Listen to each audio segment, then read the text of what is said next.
Hello students, हमारे science के 1 to 5 chapters हो चुके हैं। आज हम 6th चैप्टर स्टार्ट करते हैं जिसका नाम है कंबशन एंड फ्लेम, दहन और ज्वाला। ठीक है स्टूडेंट्स, और ये आपने लेसन में पढ़ा भी होगा कि कोई चीज़ अगर जलना, किसी चीज़ को अगर हमें जलाना है या कोई चीज़ तभी जलेगी जब उसके पास एयर होगी। और एयर की भी अगर हम ज़्यादा डिटेल में बात करें तो ऑक्सीजन अगर एक सब्सटेंस को जलने के लिए मिलेगी तभी कोई सब्सटेंस जल सकता है। जब तक सब्सटेंस को ऑक्सीजन नहीं मिलेगी वो सब्सटेंस नहीं जल सकता। ठीक है स्टूडेंट्स, तो चलिए करते हैं अपना आज का काम शुरू। पहले हम इस चैप्टर के कीवर्ड्स करेंगे। देखिए, कीवर्ड्स एंड देयर मीनिंग। वैसे तो आपने लेसन को समझ लिया होगा, अब हम एक छोटा सा ओवरव्यू ले लेते हैं। सबसे पहले बात आती है कंबशन की। कंबशन मीन्स दहन। It is a chemical process. ये कैसी प्रोसेस है? एक रासायनिक प्रक्रिया है, एक रासायनिक प्रक्रम है। In which a substance react with oxygen. अभी आपको बताया कोई भी सब्सटेंस तभी जलेगा जब उसको क्या मिलेगी? ऑक्सीजन मिलेगी। तो in which a substance react with oxygen to give off, तो वो हमें क्या देगा? अगर सब्सटेंस जलेगा हीट भी देगा और हमें लाइट भी देगा। जब भी कोई सब्सटेंस, जब भी कोई पदार्थ जलेगा तो वो जलने पर दो चीजें जरूर प्रोड्यूस करेगा, एक तो हीट और एक लाइट। तो कंबशन क्या है? ये एक केमिकल प्रोसेस है जिसमें सब्सटेंस ऑक्सीजन के साथ रिएक्ट करके हमें हीट और लाइट प्रोवाइड करता है। ठीक है स्टूडेंट्स, हिंदी में करते हैं। दहन क्या है? एक रासायनिक प्रक्रम है जिसमें पदार्थ ऑक्सीजन के साथ अभिक्रिया कर क्या करता है? ऊष्मा देता है। और क्या देगा यहाँ पर? ऊष्मा के साथ प्रकाश भी आप लिख सकते हैं। ऊष्मा और प्रकाश दो चीजें हमें, कोई भी पदार्थ जब ऑक्सीजन के साथ अभिक्रिया करेगा तो हमें जरूर देगा। दो पदार्थ कौन से? एक प्रकाश और एक ऊष्मा। सेकंड है हमारा combustible substances. Combustible substances means जलने वाले पदार्थ कौन से होते हैं? दाह्य पदार्थ। द सब्सटेंस, ऐसे पदार्थ which on burning produces light and heat. ऐसे सब्सटेंस जो जलने पर लाइट और हीट प्रोवाइड करते हैं उन्हें हम क्या कहते हैं? Combustible substance. वे पदार्थ जो जलने पर प्रकाश और ऊष्मा देते हैं उन्हें हम क्या कहते हैं? दाह्य पदार्थ कहते हैं। ठीक है स्टूडेंट्स, फिर है non combustible substances. Non combustible substances क्या होंगे? कि वे पदार्थ जो हमें ऑक्सीजन के साथ अभिक्रिया करने पर ना तो प्रकाश दे और ना ही ऊष्मा दे। Means the substance which cannot produce light and heat and cannot react with oxygen on burning is called non combustible substances. ऐसे पदार्थ जो जलने पर जो है क्या प्रोड्यूस नहीं करते? लाइट और हीट प्रोड्यूस नहीं करते। कब? जब वे जलने पर ऑक्सीजन के साथ अभिक्रिया नहीं करेंगे। अगर ऑक्सीजन के साथ अभिक्रिया कर ले तो वो सब्सटेंस जल ही जाएगा, और अगर जल जाएगा तो वो हमें हीट भी देगा, लाइट भी देगा। तो ऐसे सब्सटेंस जो जलने पर ऑक्सीजन के साथ अभिक्रिया नहीं करते और जब वो जलेंगे ही नहीं, ऑक्सीजन मिलेगी ही नहीं, तो ना तो वो हीट देंगे ना ही वो लाइट देंगे। सीधी बात है, ना जलने वाले पदार्थ हमारे क्या होंगे? नॉन कंबस्टिबल या फिर अदाह्य पदार्थ। फिर उसके बाद है इग्निशन टेम्परेचर। इंपॉर्टेंट है ये इग्निशन टेम्परेचर क्या होता है, ज्वलन ताप क्या होता है। द लोवेस्ट टेम्परेचर, ये क्या होता है? लोवेस्ट टेम्परेचर है eight which a substance catches fire. ऐसा कम से कम तापमान, एक न्यूनतम तापमान जिस पर कोई पदार्थ क्या होता है? जलने लगता है। जिस तापमान पर कोई पदार्थ आग पकड़ता है वो कम से कम तापमान क्या कहलाता है? ज्वलन ताप या फिर इग्निशन टेम्परेचर। फिर है इनफ्लामेबल सब्सटेंसेस। इनफ्लामेबल सब्सटेंसेस क्या होते हैं? ज्वलनशील पदार्थ। ज्वलनशील पदार्थ देखिए क्या होते हैं? The substance which has low ignition temperature and catches fire easily. ऐसे सब्सटेंस जिनका इग्निशन टेम्परेचर बहुत कम होता है उसे हम क्या कहते हैं? Inflammable substance. एग्जाम्पल आ जाएंगे इसमें, पेट्रोल हो गया, डीजल हो गया, ये सब क्या है? इनफ्लामेबल सब्सटेंस है। बहुत ही कम टेम्परेचर पर, बहुत ही कम जो है तापमान पर ये क्या करते हैं? आग पकड़ लेते हैं। तो ऐसे सब्सटेंस क्या कहलाते हैं? इनफ्लामेबल सब्सटेंसेस, ज्वलनशील पदार्थ। फिर है फायर एक्सटिंग्विशर। फायर एक्सटिंग्विशर क्या होता है? जो फायर को कंट्रोल करने में यूज होता है, अग्निशामक बोलते हैं इसको हम, फायर एक्सटिंग्विशर, अग्निशामक। तो ये क्या होता है, आग को कंट्रोल करने के लिए जिस यंत्र का प्रयोग किया जाता है, जिस डिवाइस का प्रयोग किया जाता है, वो कहलाता है फायर एक्सटिंग्विशर। ठीक है, a device use to control fire, fire को कंट्रोल करने के लिए जिस यंत्र का प्रयोग किया जाता है वो क्या कहलाता है, फायर एक्सटिंग्विशर। नेक्स्ट है कंबशन। कंबशन क्या होता है, अब वो देखते हैं। ऊपर भी किया था हमने कंबशन, यहाँ पे भी, अब यहाँ पर सेकंड डेफिनेशन देख लीजिए, इजी वाली भी है। The process of burning a fuel to give light and heat. जब जलने पर कोई पदार्थ आपको लाइट दे, हीट दे, तो इसका मतलब वहां पर क्या हो रहा है, कंबशन हो रहा है, वहां पर दहन हो रहा है। फिर है कैलोरीफिक वैल्यू, ऊष्मीय मान क्या होता है। ऊष्मीय मान क्या है, the energy produced by complete combustion of 1 kilogram of fuel. Means 1 kilogram fuel को जब आप जलाओगे, 1 किलोग्राम फ्यूल को जब आपने जलाया, तो उसके पूरे जलने पर जो एनर्जी आपको मिली है, जो ऊष्मा आपको मिली है, उसको हम क्या कहेंगे, उसकी कैलोरीफिक वैल्यू। ठीक है, कैलोरीफिक वैल्यू क्या है कि 1 किलोग्राम फ्यूल को जलाने पर आपको जितनी एनर्जी मिल रही है ना, वो एनर्जी क्या है, उसकी कैलोरीफिक वैल्यू है, उसका ऊष्मीय मान है। सब्सटेंस की कैलोरीफिक वैल्यू जितनी ज्यादा होती है, वो उतना ही अच्छा क्या होता है, फ्यूल होता है। ठीक है, ग्लोबल वार्मिंग, विश्व उष्णन। विश्व उष्णन देखिए क्या होता है, the slow rise in temperature of the environment of the earth. पृथ्वी के वातावरण में जो तापमान है, उस तापमान में वृद्धि ही क्या कहलाते हैं, ग्लोबल वार्मिंग। जो हमारे अर्थ का टेम्परेचर है, पृथ्वी का जो टेम्परेचर है, वो टेम्परेचर बढ़ना ही क्या कहलाता है, ग्लोबल वार्मिंग कहलाता है, विश्व उष्णन कहलाता है। तो विश्व उष्णन क्या है, पृथ्वी के वातावरण में धीमी ताप की वृद्धि, जो धीमे टेम्परेचर है वो धीरे धीरे बढ़ता जा रहा है, बढ़ता जा रहा है, उसी को हम क्या बोलेंगे, विश्व उष्णन। ये सब वैसे आपने लेसन में पढ़ भी लिए होंगे। अब हम शुरू करते हैं अपने टेक्स्ट बुक क्वेश्चंस, एक्सरसाइज शुरू करते हैं। देखिए first question, list conditions under which combustion can take place. आपको बताना है कि कंबशन, दहन कब होता है। दहन के लिए आपको कंडीशन बतानी है, परिस्थितियों की सूची बनानी है कि दहन कब होगा, मीन्स कोई चीज कब जलेगी। तो देखिए दहन के लिए क्या चाहिए, प्रेजेंस ऑफ कंबस्टिबल सब्सटेंस। पहली बात तो जिसको जलाना है वो सब्सटेंस चाहिए आपको। दूसरी, presence of the supporter of combustion, that means oxygen आपको चाहिए। And attainment of ignition temperature, ignition temperature, निम्न ज्वलन ताप जो है पदार्थ का, वो भी होना चाहिए। अगर पदार्थ का ज्वलन ताप बहुत ही ज्यादा हो गया तो इतनी हीट हम कहाँ से लाएंगे। ठीक है ना, तो कंबशन कब होगा, पहली बात आपके पास कंबस्टिबल सब्सटेंस होना चाहिए, आपके पास ऑक्सीजन होनी चाहिए, और जो सब्सटेंस आपने लिया है उसका इग्निशन टेम्परेचर जो है वो अटेन होना चाहिए। जब तक इग्निशन टेम्परेचर अटेन नहीं करेगा, जब तक इग्निशन टेम्परेचर तक हीट उसको नहीं मिली, तब तक वो सब्सटेंस नहीं जलेगा। तो 3 चीजें मिली हैं, जलने वाला पदार्थ चाहिए, हमें ऑक्सीजन चाहिए, और निम्न ज्वलन ताप का क्या चाहिए, पहुंचना चाहिए, निम्न ज्वलन ताप तक सब्सटेंस का ताप पहुंचना चाहिए।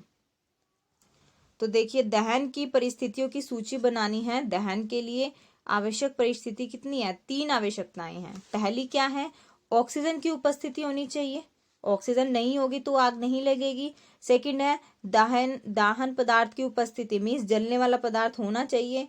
और तीसरा है पदार्थ का निम्न ज्वलन ताप, जो पदार्थ आपने लिया उसका ज्वलन ताप निम्न होना चाहिए, उस पदार्थ के ज्वलन ताप तक ऊष्मा उस पदार्थ को मिलनी चाहिए। ठीक है स्टूडेंट्स, नेक्स्ट करते हैं question number second, fill in the blank. आपको क्या करना है, रिक्त स्थानों की पूर्ति करनी है। पहला है burning of wood and coal causes dash of air.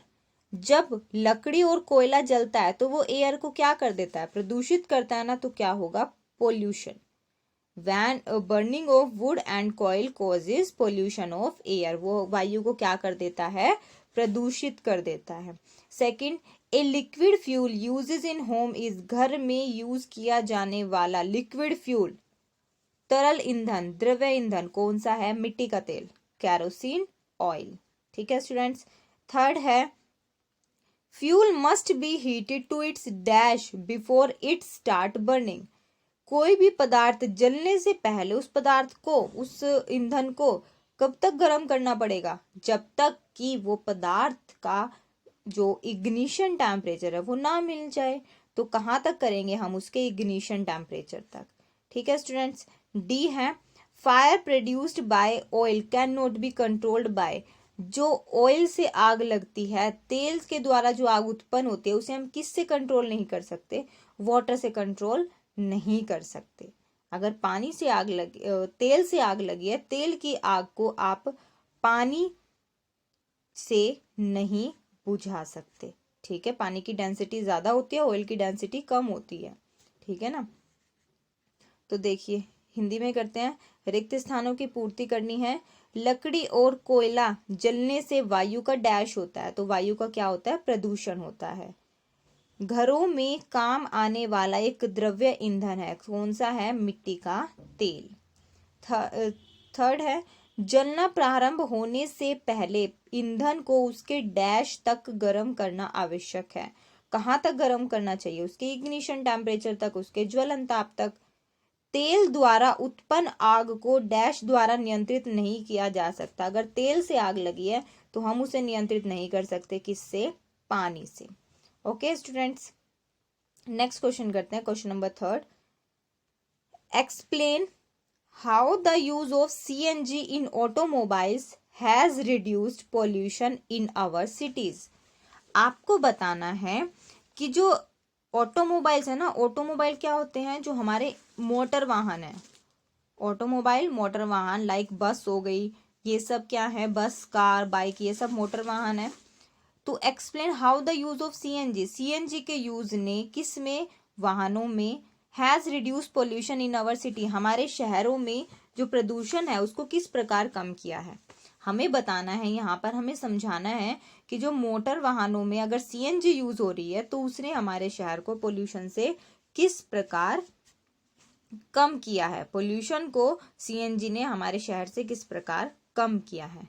तो देखिए CNG कैसा है? क्लीन फ्यूल है, क्लीन गैसियस फ्यूल है, कंप्रेस नेचुरल गैस तो है ही ये। तो CNG क्या है? क्लीन गैसियस फ्यूल है, ये एक साफ गैसीय ईंधन है। इट बर्न्स कंप्लीटली, पहली तो बात ये पूरी जल जाती है इन एयर, ये पूरी जल जाते हैं, बाद में कोई भी रेजिड्यू नहीं छोड़ती। फॉर एग्जाम्पल, आप अगर उपला जलाते हो जो गोबर से बनता है, गोबर का उपला जब आप जलाते हो तो बाद में राख बचती है। कोयला जलाते हो, बाद में राख बचती है। लेकिन जब आप CNG से अपने व्हीकल को चला रहे होते हो तो उसमें कोई भी रेजिड्यू नहीं बचता, पूर्ण दहन होता है, कोई भी सब्सटेंस बाद में नहीं रहता। तो इट बर्न्स कंप्लीटली, ये पूरी जलती है in air, and does not produce any harmful gases, और कोई भी जहरीली गैस, हानिकारक गैस पैदा नहीं करती। कौन? CNG। So the use of CNG in automobiles has reduced the pollution in our cities. तो दैट्स वाई क्या हुआ? CNG ने ऑटोमोबाइल्स, CNG का हम ऑटोमोबाइल्स में यूज कर रहे हैं तो हमारी सिटी का पोल्यूशन क्या हो गया है? कम। तो हमें यहाँ से कितने फैक्टर्स मिले? 3 फैक्टर मिले। पहला तो क्या है? CNG एक क्लीन फ्यूल है। दूसरा क्या है? ये कंप्लीटली बर्न होता है एयर में। और तीसरा क्या है? ये कोई भी हार्मफुल गैस नहीं प्रोड्यूस करता। इन 3 फायदों की वजह से हम CNG का आजकल यूज कर रहे हैं ऑटोमोबाइल्स में। ठीक है स्टूडेंट्स, हिंदी में करते हैं। समझाइए कि मोटर वाहनों में CNG के उपयोग से हमारे शहरों का प्रदूषण किस प्रकार कम हुआ है। आपको बताना है कि जो मोटर वाहन है उसमें CNG के उपयोग से हमारे शहरों का प्रदूषण कम कैसे हुआ है। CNG क्या है? एक साफ गैसीय ईंधन है, एक साफ सुथरा गैसीय ईंधन है। इसका वायु में पूर्ण दहन होता है। सेकंड बेनिफिट, फर्स्ट बेनिफिट ये एक साफ गैसीय ईंधन है। सेकंड बेनिफिट इसका पूर्ण दहन होता है। थर्ड, जिससे यह कोई हानिकारक गैस उत्पन्न नहीं करता। कोई भी हानिकारक गैस, कोई भी जहरीली गैस CNG उत्पन्न नहीं करती। इसीलिए CNG का उपयोग से क्या हुआ है? हमारे शहरों का जो प्रदूषण है वो कुछ हद तक कम हुआ है, या हम कह सकते हैं हमारे शहरों का प्रदूषण कम हुआ है। ठीक है स्टूडेंट्स, नेक्स्ट है compare LPG and wood as fuel. देखिए LPG भी एक ईंधन है, वुड भी एक ईंधन है, लकड़ी और LPG गैस दोनों ही ईंधन है, लेकिन इनकी हमें क्या करनी है, तुलना करनी है। तुलना में मीन्स हमें बताना है कौन सा अच्छा है और कौन सा अच्छा नहीं है। देखिए ईंधन वही अच्छा होगा जिसकी कैलोरीफिक वैल्यू ज्यादा होगी और वो पोल्यूशन कम से कम करे, दैट्स इट। ठीक है, कैलोरीफिक वैल्यू ज्यादा होनी चाहिए, पोल्यूशन कम से कम करे, धुआं ना करे, रेजिड्यू ना छोड़े, ये सब बेनिफिट होने चाहिए उस ईंधन के अंदर, तो उस ईंधन को हम बेस्ट कहेंगे। तो इन दोनों में आप देख ही सकते हो, एलपीजी आप अपने घरों में यूज करते ही हो, गैस सिलेंडर्स जो यूज करते हैं जिस पर खाना बनाते हैं, वो सिलेंडर में कौन सी गैस भरी होती है, एलपीजी गैस भरी होती है। ठीक है स्टूडेंट्स, तो एलपीजी गैस और वुड में हमें अब यहाँ पर डिफरेंस बताना है। देखिए जब हम लकड़ी को जलाते हैं तो क्या होता है, लकड़ी को जलाने पर धुआं भी होता है और लकड़ी को जलाने पर बाद में राख भी रह जाती है। लेकिन जब हम एलपीजी का यूज कर रहे हैं, ना तो वहां पर धुआं होता और ना ही वहां पर बाद में कोई पदार्थ बचता। तो यहीं से पता लग रहा है एलपीजी एक अच्छा ईंधन है एज कंपेयर टू वुड। तो देखिए LPG is a clean fuel. LPG क्या है, एक क्लीन फ्यूल है। एलपीजी की full form liquefied petroleum gas, liquefied petroleum gas. LPG क्या है, एक क्लीन फ्यूल है, it is liquefied petroleum gas, ये एलपीजी की फुल फॉर्म है, liquefied petroleum gas and filled in cylinders. और कहाँ पर फिल की जाती है, सिलेंडर्स में, and is filled in cylinder, cylinders के अंदर भरी जाती है। It Burns with a blue flame, आपने गैस चलती हुई देखी होगी, जो फ्लेम आ रही होती है, जो ज्वाला आ रही होती है, वो कैसी होती है, वो ब्लू कलर की होती है। एंड लीव्स नो रेजिड्यू, और बाद में कोई भी पदार्थ नहीं छोड़ती। It's calorific value is high, इसकी कैलोरीफिक वैल्यू भी क्या होती है, हाई होती है। जो तो अब तक क्या क्या बेनिफिट हुआ, एलपीजी एक साफ सुथरा ईंधन है, और ये क्या होता है, सिलेंडर्स में फिल होती है, मीन्स ट्रांसपोर्ट का भी इसका इजी है, एक जगह से दूसरी जगह पे लेके जाना, और ये बाद में कोई भी रेजिड्यू नहीं छोड़ती, इसकी कैलोरीफिक वैल्यू ज्यादा है। तो 4 बेनिफिट आपको एलपीजी के मिल गए। अब उसके बाद वुड पर बात करते हैं। Would is not a clean fuel, पहली बात लकड़ी साफ सुथरा ईंधन नहीं है। इट बर्न्स, जब ये जलती है, and releases lot of smoke, बहुत सारा धुआं भी छोड़ती है। Ashes are left behind, ashes means जो राख होती है, पीछे जो है राख भी छोड़ देती है। It gives very low amount of heat, और इसके अंदर जो हीट होती है वो हीट भी क्या होती है, कम होती है एज कंपेयर टू एलपीजी। तो एलपीजी क्या हुआ, एलपीजी वुड से ज्यादा अच्छा फ्यूल है। अगर इन दोनों में बात की जाए तो हम इस फ्यूल का जो है ज्यादा प्रेफरेंस देंगे, इस फ्यूल को कम प्रेफरेंस दी जाती है, ज्यादा यूज हम एलपीजी का करेंगे। ठीक है स्टूडेंट्स, हिंदी में करते हैं। ईंधन के रूप में एलपीजी और लकड़ी की तुलना करनी है, दोनों में डिफरेंस बताना है। एलपीजी क्या है, एक द्रवित, एक द्रव्य पेट्रोलियम गैस है। एलपीजी का ऊष्मीयमान 50 किलो जूल पर ग्राम है। कितना है, कैलोरीफिक वैल्यू अभी पढ़ी थी हमने, ऊष्मीयमान कितना है, 50 किलो जूल पर ग्राम। ये एक साफ और स्वच्छ ईंधन है। कैसा है, साफ और स्वच्छ ईंधन है, साफ सुथरा ईंधन है। धुआं रहित ज्वाला से जलता है, धुआं नहीं छोड़ता, कोई भी हानिकारक गैस उत्पन्न नहीं करता। जब हम जलाते हैं कोई भी हानिकारक गैस एलपीजी पैदा नहीं करती। जबकि लकड़ी का ऊष्मीयमान 17 किलो जूल पर ग्राम है, और एलपीजी का कितना था, एलपीजी का 50 और लकड़ी का 70 किलो जूल पर ग्राम। ये जलने पर धुआं भी छोड़ता है, हानिकारक गैस जैसे कि CO2, कार्बन डाइऑक्साइड, वो गैस भी छोड़ता है। बिकॉज अगर ये गैस हमारे एटमॉस्फेयर में बढ़ेगी तो ग्रीन हाउस इफेक्ट बढ़ जाता है, ग्लोबल वार्मिंग होती है।